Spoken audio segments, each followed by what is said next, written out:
My theory of what this passage is about is stay young while you can, because it referred to trees being worn down and they never right themselves. So I'm thinking that's the aging process. So what do you think about that? I think it's saying that you should hang on to your childhood, but I think more along the lines of you should try and keep playing, and like don't say you're too old to go play in the trees, because one day you're gonna want to and you're too old to do that. Okay. I think the emotions that he has kind of surprise him, because he seems surprised that, like, it seems kind of like he's like an older man, but he's like surprised that he wishes he could go back to when he was younger.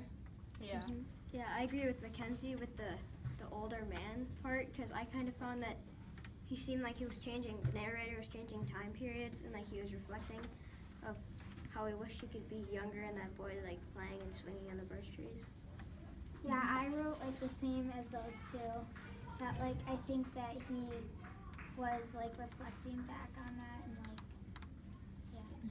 Well, what I kind of think it was about is, you know how it mentions ice storms in the very beginning? Yeah. And then, it says, where is it, like, well, just from my memory, like, where truth came in all matter of fact about the ice storm. I think he's, wanting to imagine that some boy has been swinging on the trees instead of the trees being worn down by ice storms and things like that. Kid is happier than an ice storm. Well, I had some words that I didn't understand, and once I put those together, it made much more sense. How about you? Did anybody else figure that out? I had no clue what enamel meant, I actually did know that. but I had to look it up, and it did actually make more sense. Yeah. Yeah. You kind of see the whole picture once Yeah. you look things up. yeah, I didn't know what subdued meant, and then I didn't like understand that part of the passage, but then when I understood the word, I like could like tell what it was saying more. And Yeah, I basically got, the whole thing. Like, but only after I'd read through it a couple of times, but I wasn't really uncertain about any of the words. Did you think that the poem started with delight and ended with wisdom? I think it did, I think it did. me too. because it kind of started talking about the trees and how they, And he seemed like excited about talking about them. and then he kind of ended with his wisdom about staying young and Yeah. all One that. could do worse than be a swinger of branches. Yeah. Well, it kind of makes it too that one could do worse than a swinger of branches, is that when you're young too, or when you're older, you kind of realize the things, like when you're young, you tend to take offense more, or when people think you're kind of weird and out of place if you do things like that.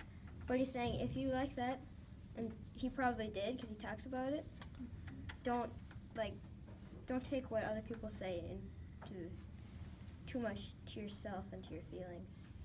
The boy he talks about could be himself as a kid. Yeah, I'm So that's thinking not that Yeah. perspective Me too. that we could look at it from. Did you guys when you looked up stuff, did you learn anything about the passage? Like that you didn't really know? I looked up ice storms because I wasn't really familiar with the term. I actually looked up the birches in the winter, and I looked at the pictures of them slouching. So that kind of gave me a picture in my mind. I found a thing about the poem, and it's like supposed to have like a deeper meaning than just bending birch trees, which we've kind of figured out. Yeah. I looked up the author, and it says that like he thinks when he sees the trees bent, like we kind of discussed this before, but like he liked to think that he saw like boys swinging on them, other than like Just the ice storms. yeah, the ice storms like bending them and like. Yeah, I also looked up the author, and he wrote a lot about country life, and I think I understand that because I like country life way better than the city.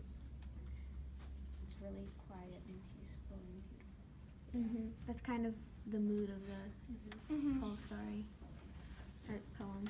Did you learn anything about life ahead of you, like anything that would help you later in life from this poem? Yes, he like talks about how like you should really like enjoy when you can do things as a kid, because when he's older he really wishes that he could like go back. Yeah. Enjoy it while you can. Exactly. One thing I kind of noticed, it's a little bit different than what we've been talking about, but when we were supposed to make the stanzas, I kind of found out he kind of tells you when to change the stanzas because it changes almost perspectives. Yeah. Like in the first section, he uses I when I see Birches bend to the left and right, and then a little farther down, like 4 sentences, not 4 sentences, but anyways, it changes to you in like second perspective. Yeah. And it's a little bit forward in time too. Yes. Like kind of noticed he does that. So it could be like a timeline of his life. He's talking about it. Yeah. That makes sense. I agree with Bennett because it's like, he seems young and then he's kind of in the middle and then older. Like as it goes on, you can tell how he changes. I think what he meant in the first part, so if it's a timeline and in the first part he was supposed to be a young boy, then if he's talking about the little kid being alone in the country, then maybe at the beginning he's thinking like, oh, maybe there was a boy swinging here, maybe I'll finally have a friend because I live so far away from everyone. So it says this in the poem, and life is too much like a pathless wood. What does that mean to you? There's no really clear way to tell what choices to take. I thought it was life has no direction or destination. You kind of just go with what you want. Yeah, I agree. Like Yeah. pathless wood makes it seem like you're lost, like a forest with no path. So it also kind of seems sad that he's like lost. That sentence or whatever makes it seem like that. It could be a place where when he's feeling sad, he would think about the birches. If maybe he's trying to say that in the poem. Yeah, and like how much fun it was to like be swinging on the birches and everything. Yeah, just be in the woods, period. Because when you think of just straight line trees, they're spread out, like, I don't know, some 3 feet, and you can change a lot. I think what he's kind of talking about is that in his life, he kind of gets lost in some point, because down when he was a kid, it's straightforward along that path, but sometimes he would trail off, or sometimes he would curve back onto that path. What I said is that you wander through life not knowing which direction it will take you. And you know how after that it's like it describes like spider webs and whatever. And I said that you'll be hurt and tangled up, but sometimes like you can get away to another place. It's a good one. I've noticed that like he used a lot of figurative language to kind of like and like what are they called, metaphors and similes to kind of like describe what the birch trees are like. Like it says like girls and on hands and knees that throw their hair. Yeah, I really liked that one. Yeah, It I gave thought me a that good was like vision of what he was Yeah, that was like the most descriptive, because what Bennett said, I kind of looked up the birch trees, and when I looked at it, it was exactly like, kind of as he described it, with the leaves kind of like hair. Yeah, I've like seen birch trees that have bent down and yeah, they look like that.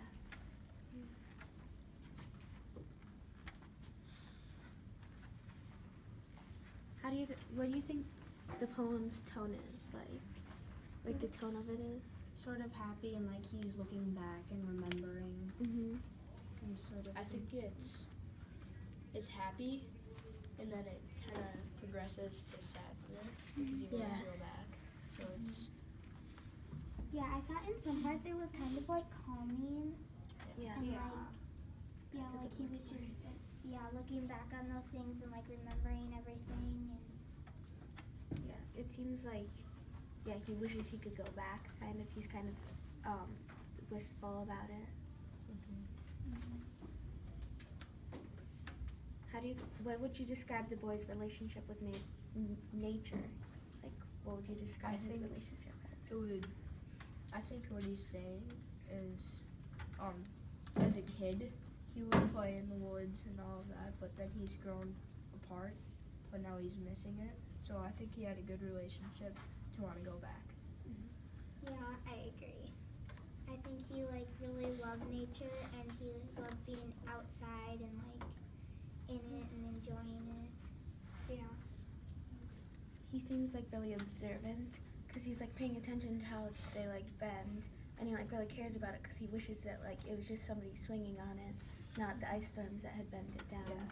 He really talks about how the enamel is like is crazed all over, just with the little cracks. So Yeah. Yeah. he definitely has Yeah, if you've seen detail. birch trees like I have, then they're paper birch, so then the bark will always fall off. Yes. So that's sort of what they meant.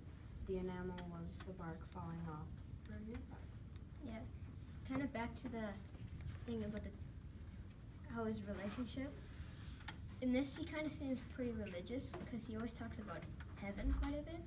Like the inner dome of heaven has fallen on these birch trees, and towards the end, it talks about how kind of nature almost seems like a gateway, or birches seems like a gateway towards heaven, where he could climb up towards heaven off these birch trees.